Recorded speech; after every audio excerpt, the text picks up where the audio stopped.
Hello everyone, কেমন আছেন সকলে? আশা করি সকলে খুব ভালো আছেন। সানা ক্রিয়েশনের নতুন আরও একটি ভিডিওতে সবাইকে ওয়েলকাম।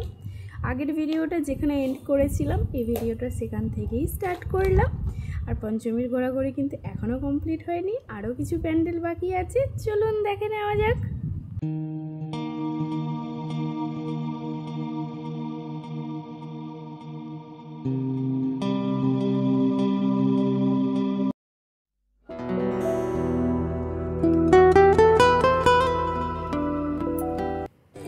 এরপর আমরা চলে এসেছিলাম নারকেল বাগান।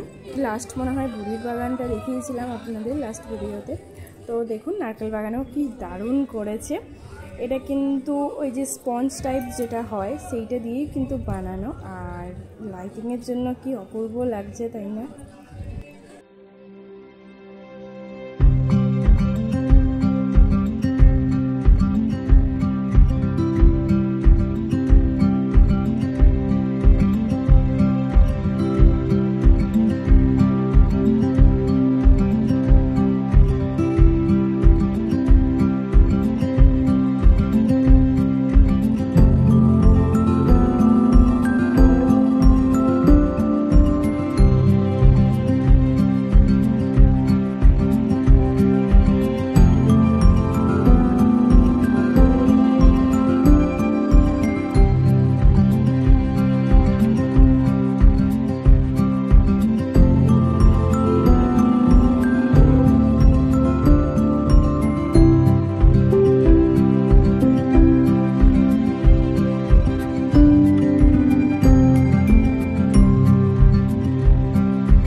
নারকেল বাগানের প্যান্ডেলটা আপনাদের কেমন লাগলো অবশ্যই কমেন্টে জানাবেন। চলুন এরপর নেক্সট প্যান্ডেলের দিকে যাওয়া যাক। আর রাস্তায় দেখুন চারিদিকে কিন্তু লাইটিং করা হয়েছে, দেখতে তো খুবই সুন্দর লাগছে, তাই আপনাদের সাথেও শেয়ার করলাম। এরপর আমরা চলে এসেছি শ্যামলাল সার্বজনীন। আর এখানেও কিন্তু প্রত্যেক বছর খুব ভালো ভালো থিম হয়। চলুন এবার এটাও ভিতরটা ঘুরে দেখে নিই।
শ্যামলাল থেকে বেরিয়ে আমরা এখন এবার চলে যাচ্ছি খোশবাগান। চলে এসেছি খোশবাগান, আর খোশবাগানের প্যান্ডেলের সামনেটা কিন্তু এইরকম করেছিল, আর দেখুন কত সুন্দর লাগছে।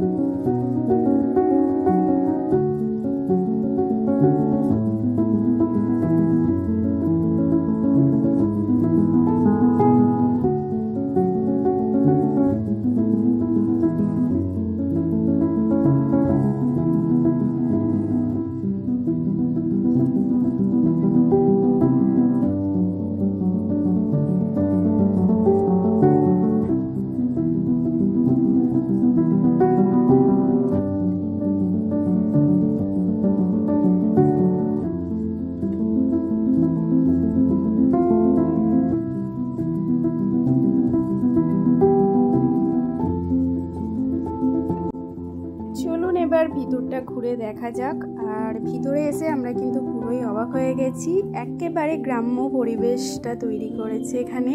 দেখুন এখানে কিন্তু ধানের গোলা আছে, যেটা খড় দিয়ে বানানো হয়েছে, আর এই সাইডে অনেক ধানেরও ইয়ে হয়েছে, আর মাটির পুরনো দিনের সমস্ত জিনিসপত্র এখানে রাখা হয়েছে। এই যে মই, নাঙল, যেটা এখন আর গ্রামাঞ্চলেও চাষ হয় না নাঙল দিয়ে, আর ওপর দিয়ে কিছু গাছের শুকনো ডাল দিয়ে করা হয়েছে। আর এখানে দেখুন ধান কাটার জন্য কাস্তে, তারপরে গোবর থেকে যে জ্বালানি তৈরি হয় ঘুঁটে, সেগুলো করেছে। এখানে মাটির উনান, পিঁড়ি সমস্ত কিছু রাখা হয়েছে, দেখে খুবই ভালো লাগলো, যেগুলো আমরা ছোটোবেলায় দেখে এসেছি। এখন আর খুব একটা দেখা যায় না, তবে কিছু কিছু বাড়িতে এখনো পর্যন্ত মাটির উনানেও রান্না হয়, আবার ঘুঁটে দিয়েও রান্না করে, অনেক বাড়িতে আছে এরকম। আর ধানের গোলাটা তো প্রায় প্রত্যেক বাড়িতেই গ্রামাঞ্চলে দেখা যায়। আর এদিকে দেখুন কত সুন্দরভাবে ধান যেভাবে চাষ হয় সেটাও তুলে ধরেছেন এখানে ওনারা।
আরও একটি জিনিস দেখে খুব ভালো লাগলো, সেটা হচ্ছে ঢেঁকি, যেটা ছোটোবেলায় দেখেছি মারা পিঠা বানানোর জন্য চাল গুঁড়ো করতে যেত, কিন্তু এখন তো আর ঢেঁকি কোনো গ্রামেও দেখা যায় না, আর এখন তো সমস্ত কিছুই মেশিনে করা হয়। ছোটোবেলার সমস্ত জিনিসগুলো দেখে মনটা খুবই আনন্দিত হয়ে গেছিল। আমাদের পঞ্চমীর ঘোরাঘুরি এখানেই কমপ্লিট হয়ে গেছিল। আবারও আসছি নতুন ভিডিওতে ষষ্ঠীর ঘোরাঘুরি নিয়ে। দেখা হচ্ছে সবার সাথে নেক্সট ভিডিওতে। সবাই খুব ভালো থাকবেন, সুস্থ থাকবেন এবং সাবধানে থাকবেন। যারা নতুন বন্ধু আমার চ্যানেলে প্রথম ভিডিওটি দেখছেন, চ্যানেলটি সাবস্ক্রাইব করে পাশে থাকবেন। সবাইকে অনেক অনেক ভালোবাসা। সকলকে টাটা, বাই বাই।